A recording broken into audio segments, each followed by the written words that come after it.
like I always tell you, gather around that most comfortable place as we get ready to tip this show off.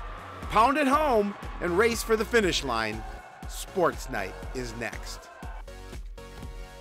Hello, everyone. Welcome to Sports Night. I'm Joe Young. And I'm Howie Shapiro. We've got some exciting stuff happening in Coon Rapids sports. We do, and we're getting about ready for some teams to get their holiday tournament times in.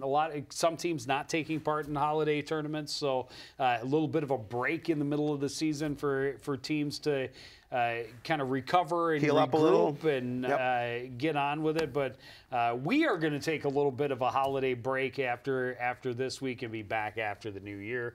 But excited about the way things are going so far. Yeah, absolutely. I'll get this out at the top of the show. Wish everybody happy holidays, Merry Christmas, Happy New Year. Hope everybody enjoys, stays safe. And we will say the same at the end of the show. Well, I sometimes don't get a chance to, so I wanted to make sure I did. All right. Well, you're on record. So I'm on good record. Job.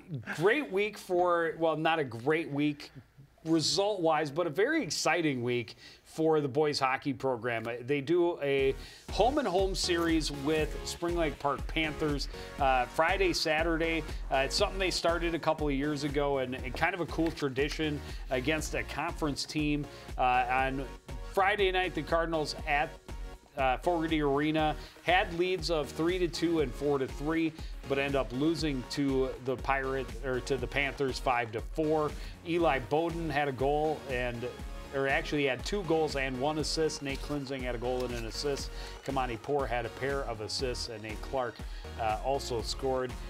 Cardinals outshot the Panthers 43-27 in that game. Yeah, and it was a close one. I heard very entertaining. We didn't obviously get a chance to see it, but that home and home is really fun. That college style home and home is great. Yep. On Saturday, the Cardinals welcomed the Panthers to their place, hoping to split that home-and-home series. They felt they outplayed the Spring Lake Park team in Game 1, but came up just short. Now they had a chance to avenge that loss, end a 2-game skid, and score their first conference victory since 2019, all in one night. Panthers jumped to a very early lead opening minute. Trenton Tyson finding the 5-hole on the first shot of the game. Spring Lake Park on the board. They add to it quickly. Cardinals trying to break out, but a turnover just inside the line. Blake Lewick walks to the slot and scores over the blocker of Durkop. It's 2-0, less than 5 minutes into the game. Cardinals able to score on the power play late in the first. Rowan Bresnahan finds Tyler Barzis in the slot. His first shot is stopped, and he's able to put the rebound home. Cardinals go to the first intermission, down 2-1. 3-1 in the second period, and the power play pays off again. Harry Koval with a wrister high short side, able to cut the deficit to 1 once again. Panthers scored again, though, late in the second and had 2 more early in the third. Blake Lewick scoring from a short angle. His third of the game. He had hat tricks in both games. That put the Panthers up 6-2. Cardinals mount a late comeback. Great speed play from Barsness going around the whole Panthers team, netting his second of the night and team-leading 8th goal of the season. That sparks the Cardinals' offense. Bresnahan a long pass to Nathan Clark. He gets in close and scores.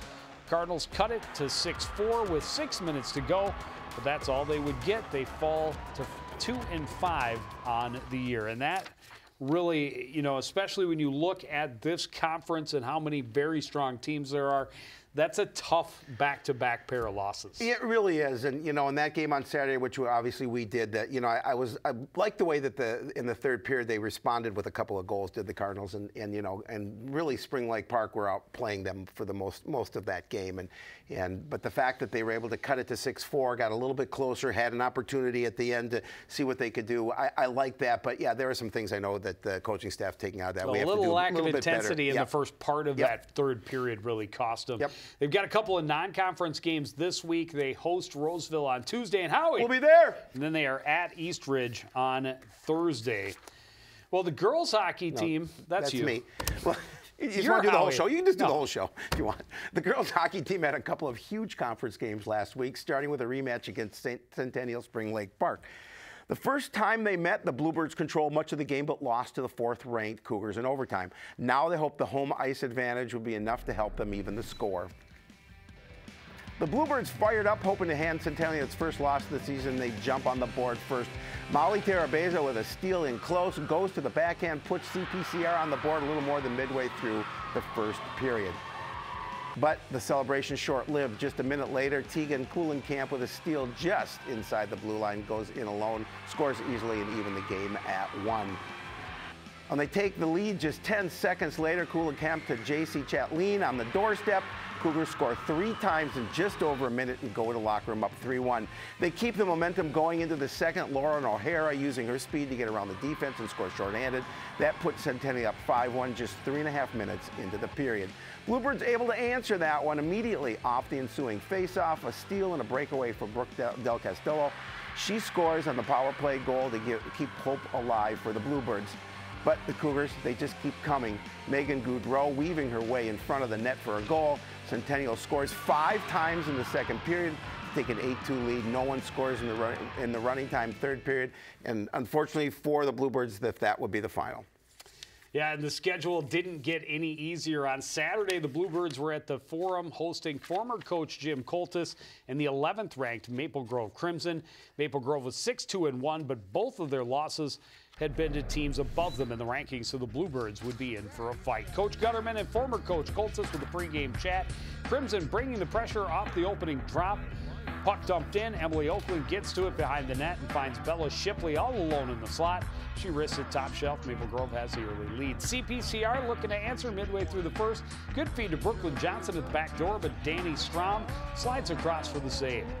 Crimson add to the lead on the power play off the faceoff. Boucher saves the initial shot, but Tia Rice is able to poke home the rebound.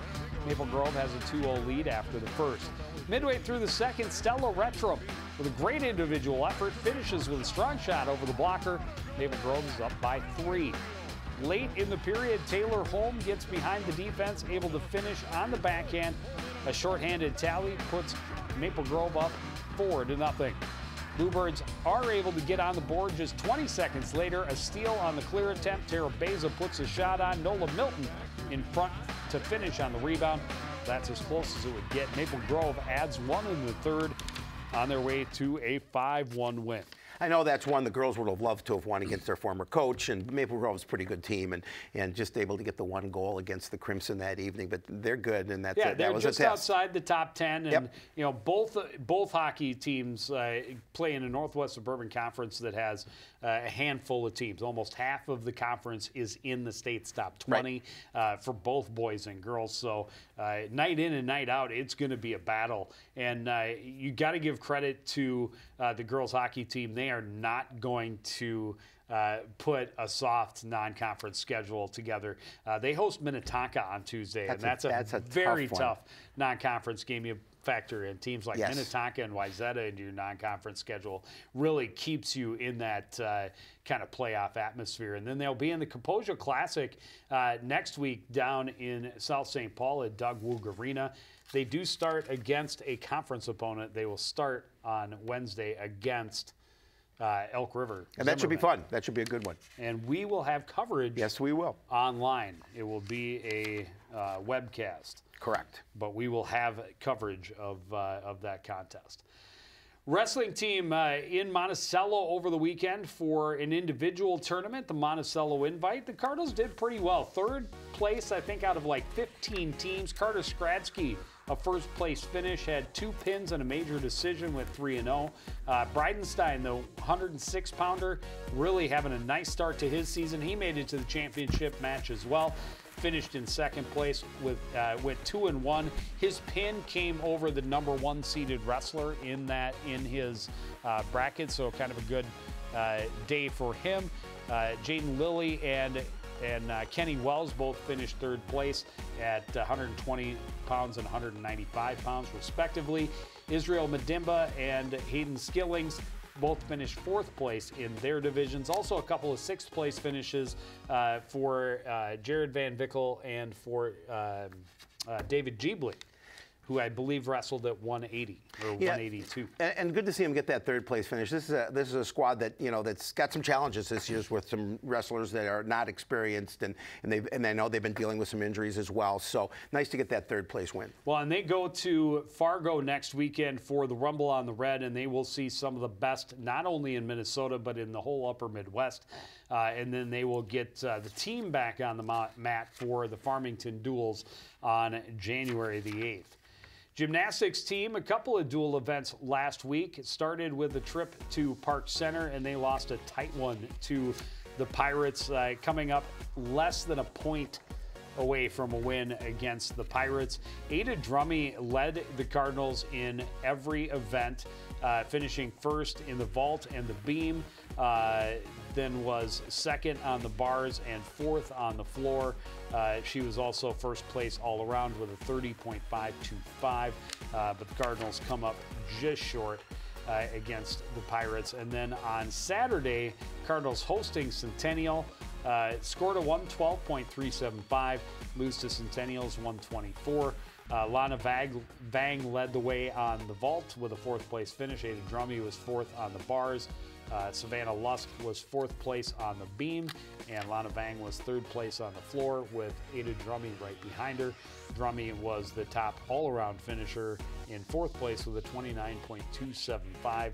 Small steps for the gymnastics team so far.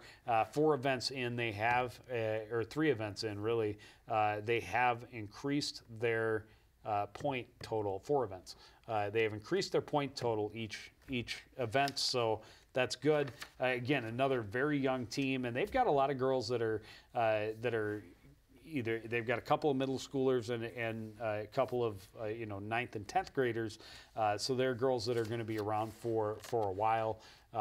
So again, we go back to a team that only had 6 girls sign up initially, 6 or 7 girls. They weren't going to have enough to field the team. They were able to recruit and get those numbers up to 17. So, progress is what it is, and they all know going in that it's going to be a struggle.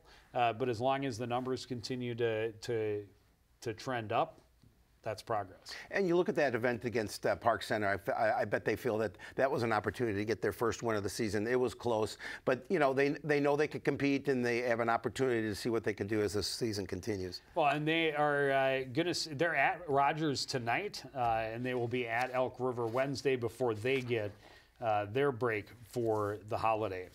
Swimming and diving team. No, that's me. That is you again. I'm just leaving.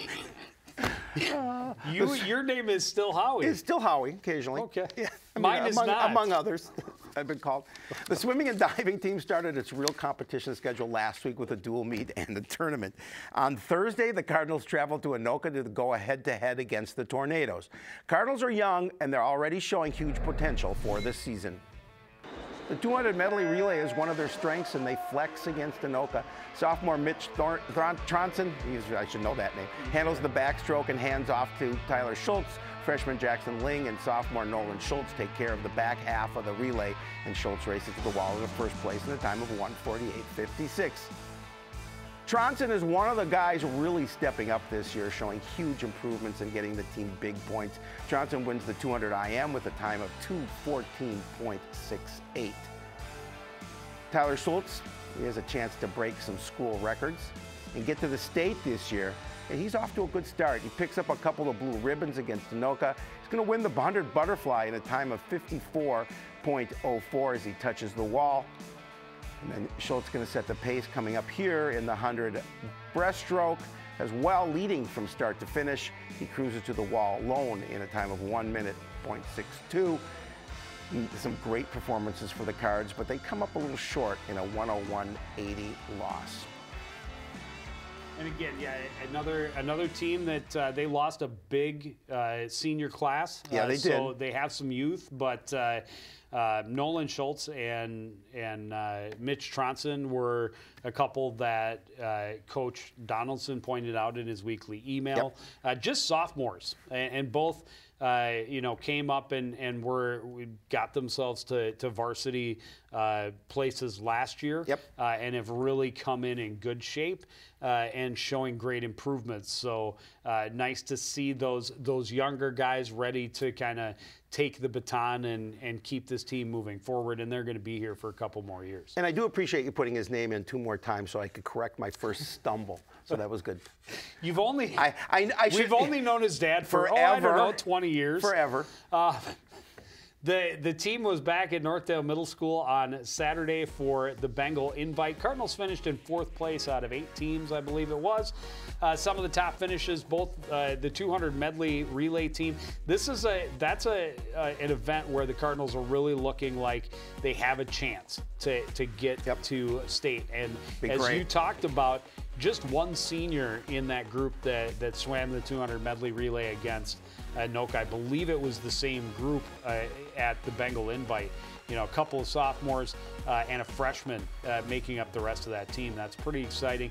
Also finished 2nd in the 400 freestyle. Tyler Schultz, no real surprise, winning the 100 breaststroke, and again, a time just half a second over a minute flat. We'll see if he's able to break under a minute this year. That would be very impressive. He also took 2nd place in the 200 IM. Mitch Tronson was 3rd place in the 200 freestyle. Mendlick was 3rd place in diving with a 227.85. Ling was 5th place in the 100 butterfly. Schultz and Tronson each had a 5th place finish in the 100 freestyle and the 500 freestyle, respectively. And they are at Champlin Park on Tuesday this week, and then they are off until January the 6th, which is a Thursday, when they will have the Battle of Supremacy for the pool deck at the Northdale Middle School pool. Howie! We'll be there! We'll be there! Well, the Nordic ski team was able to get their conference race in last week. Unfortunately, they had planned to go to Winona for a tournament on Saturday. That event was canceled, but they got out against the Northwest Suburban teams on Thursday for a 5K skate race, and they did pretty well. 4th place. I think there were 7 or 8 of the conference teams at the event. The boys finished in 4th place. Aaron Casey 2nd place overall in 9 minutes 46 seconds. Josh Nolan was 13th. Ryan Powley 20th. Peyton Martinick in 23rd place, and Demmer finished in 30th place with a time of 11 minutes and 47 seconds. Girls also finishing in 4th place. Lily Gilliard 3rd place overall with a time of 11 minutes 39 seconds. Stella Bone was 16th, Megan Fuller in 20th, Ruby Demmer in 24th, and Ava Kerr in 28th place. And as we talked about in the preview for that team, a lot of excitement around the girls team because they have so many new skiers, and so many of them are super young, 7th and 8th graders, and just getting them in and getting a little more cooperative weather is certainly going to help, but getting those events in, getting them a taste of competition, and hoping that they fall in love with the sport and continue to keep the program moving forward will be big. Well, experience for these young athletes is invaluable at this level. So that you're right, it gives them that opportunity to see what it's like to ski at the high school rank, and gives them lots of opportunities to continue to grow over the years. Well, they have a 5K Classic coming up on Wednesday this week, and then they will be in Hayward, Wisconsin for an invitational next week. That's part of their winter camp, which, knock on wood, everything goes smoothly. They're hoping it will be a normal winter camp, which they haven't had for the last 3 seasons because of different weather events, and of course last year was canceled because of COVID. But they've had there was an ice storm and a blizzard that kept them from having the winter camp experience, and I know a lot of the kids really looking forward to that part of the season. Great chance for them to get out and do some skiing in some different areas, and a lot of team bonding and everything that goes with an out-of-town trip. Alpine ski team will get its race season started tomorrow. They are at Wild Mountain, and then they will be at Trollhagen on Thursday, the 6th of January, for race number 2. Boys basketball team was very busy this past week, and kind of a mixed bag. Yeah. It started on Tuesday with the trip to Park Center, who, depending on the rankings you look at, number 1 or number 2 in the state. Cardinals were down big in the first half. They made a great run to cut into that lead early in the second period, or second half. We may have been watching it a little bit while we were at the girls hockey game. Just keeping an eye on that score because it was exciting seeing them just go toe-to-toe with a very good Park Center team. In the end, the Pirates pulled away for an 83-61 win. But the Cardinals spreading the ball around. MJ Galama, a very nice night, 19 points, 4 blocks, and 3 boards. Keith Deng had 13 points. Kyjon Cummings-Coleman had 12 points. Elijah Smith had only 8 points, but he picked up 12 boards. Then on Thursday, we'll see how much of this one factors in at the end of the season. A 1-point loss at Armstrong against the Falcons. And you see, again, some big nights. 18 points from Kyjon. Elijah had 15, so did Matthew Ellingson. MJ Galama with 14. Deng had 8 points. But to come up just one shy against a conference opponent, that's a tough one. A little bit of a tough pill to swallow. And you look at the scoring and how they spread the ball around, as you had mentioned. And I love the fact that there are a number of different guys are producing. Things go just a little bit differently in that contest, and they don't lose that one. So it's early in the season, and those are the things you build from and you learn about your team. Well, on Saturday, they bounced back with a solid victory over Chisago Lakes, as they should. And that's exactly what should happen. Yep. Is, when you have a team like that on your schedule, you put them down, and you put them down hard. Yep. And they win 88-57. And you want to talk about balance. Scoring, MJ led the way with 12 points. Matthew Ellingson had 11. Elijah Smith had 10. Kyjon had 9. 4 other players, Sullivan, Bailey, Tom, and Deng, each had 8 points. So really getting a lot of guys involved early in the season. But you look at it, 4-2 to this point in the season, you feel pretty good about it, but how easily it could have been 5-1. Absolutely. And the nice thing about that large win, it gives you an opportunity to go even deeper on your bench than you normally would. And I think that's really good for this program, because if they may need somebody, a youngster, to step up here down the road, he's got that playing ability. Well, they are at St. Francis on Tuesday, and then they have a couple of weeks off. They will resume on the road against Cambridge Isani on Tuesday, January the 4th. But, if they can get a win over St. Francis and go into their holiday break 5-2, they're feeling pretty good. Absolutely. Well, the girls basketball team hosted a pair of conference games last week, starting with a visit from Park Center on Tuesday. The Pirates had lost 4 straight after starting the season with back-to-back wins. So while they had the edge on paper, this was definitely a team the Cardinals could compete with. Cardinals getting off to a good start. Jenny Tomboy with a steal, and the break, it won't fall, but Delana Washburn is there to take care of the rebound. Cards up 15-8 early. Tomboy working in the post. The hook shot won't go. Delana's there again. Her follow-up won't fall. For the 3rd time's a charm as Tomboy puts it home. Coon Rapids up 21-18 at the half. Cardinals trying to keep it rolling into the second. Tomboy going end-to-end and finishing. She had a game-high 24 points. But the Pirates come back with strong defense. Helen Ben with a steal at midcourt. She takes it in and scores. Cards still lead by 5 at that point. Park Center, though, gets on a roll. Atlanta's Brown spotting up from the corner, hitting a 3-pointer that gets the Pirates back within a basket. Cardinals in the half court, but Vanessa Seydoux with a steal up top. She goes in on the breakaway, lays it in easily. Pirates up 39-35. They really clamp down once they have the lead. Seydoux with another steal, takes it in, gets the basket and the foul. Park Center up by 10 on their way to a 52-42 win. And that was against a team they thought maybe they had an opportunity to get their first win.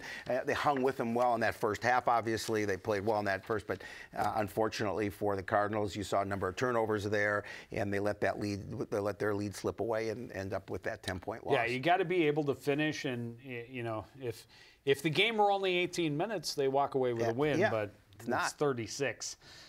So they come up short, and the ever-elusive first win continues to be outside of their reach. A little bit better squad for them on Thursday. Armstrong hands them a 66-33 loss.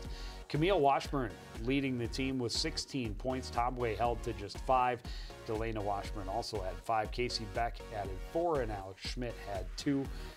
Cardinals fall to 0-5 early in the season. They're at Forest Lake on Tuesday, and then they will play a couple of games in a holiday tournament in Roseville next week. On Tuesday they will play against Maranatha, and Howie will be there. We'll have a little web coverage for you on our YouTube channel. But you know, that's an opportunity, though. You know, hopefully where they might be able to get a win. Maranatha, a lower level team, plays at a lower level, and you know, not quite the level of competition they're used to facing in the Northwest Suburban. Yeah, it'd be a great opportunity for them as well, and they would love to get that before the new year, get that win there, and see what they can do in the rest of the tournament. So we will have the boys hockey game against Roseville on Tuesday live at 7 o'clock, and then we're going to do some live streaming for you next week, and those are middle of the day games. So if you are, you know, back at work, you know, don't let the boss see, but pull it up on YouTube and give us a watch. We'll have that girls basketball game at 12:30 on Tuesday, the 28th, and girls hockey at 2 o'clock on Wednesday. And then we're also planning to be at the Kaposia Classic Girls Hockey Tournament on Thursday. And that game, depending on win or lose game one, they will play, I think, at either 1 o'clock or 5 o'clock on Thursday. Yeah, there's a lot of good holiday action that we can entertain with. And if you're working and you have an opportunity to listen to Joe Young, just tell the boss, you know, just say, hey, Joe Young's on. I'm sorry, I'm putting everything away, and that's what I'm doing. I would suggest muting it, but that's me. Just to stay safe, but you can kind of, you know, put it up in the corner. Yeah. Keep an eye on absolutely little girls basketball on Tuesday, little girls hockey on Wednesday and Thursday. You know, but good holiday action. Yeah, absolutely. And as we mentioned before, we will not have a show for you next week on the 27th. So, want to wish everybody out there Merry Christmas, Happy Holiday, and a very happy New Year. And we will be back on Monday the 3rd. Stay safe, everyone. That's going to do it for this edition of CTN Sports Night. We want to thank everybody out there for joining us to continue to support everything we do here at CTN. For the entire crew, including Paris behind the camera and Howie to my right, I'm Joe Young saying good night.